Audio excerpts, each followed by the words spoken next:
আজকে আমি তোমাদের সাথে কচুরলতি রান্না করার রেসিপি শেয়ার করব।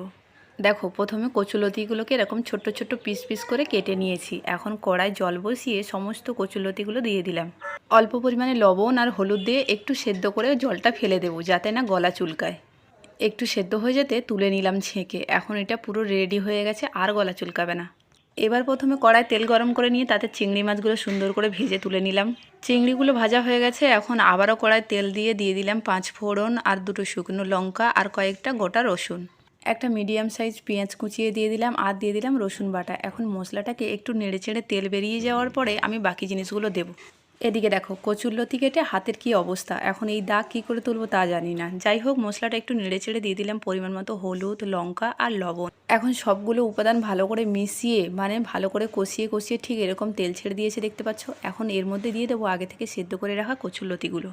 কচুরলতিগুলো সমস্তটা দিয়ে নিয়ে এলাম। এখন এটা ভালো করে মশলার সাথে মিশিয়ে নিয়ে এর উপরে দিয়ে দিলাম চিংড়ি মাছগুলো, যেগুলো আগে ভেজে রেখেছিলাম। এখন বেশ কিছুক্ষণ কষিয়ে কষিয়ে রান্না করার পর অনেকটা হয়ে গেছে, প্রায় শেষের দিকে, তখন দিয়ে দিলাম হালকা পরিমাণে সর্ষে তেল আর গরম মশলা, জিরে গুঁড়ো। গ্যাসের আগুনটা আস্তে রেখে বেশ কিছুক্ষণ আরও কষিয়ে কষিয়ে রান্না করে নিলাম আমি কচুরলতিটা। আর এই রেসিপিটা দেখতে যতটা সুন্দর লাগছে, খেতে ঠিক ততটাই সুন্দর হয়েছে। এবার তোমরা কমেন্টে জানাও যে তোমাদের পুরো রেসিপিটা কেমন লাগলো।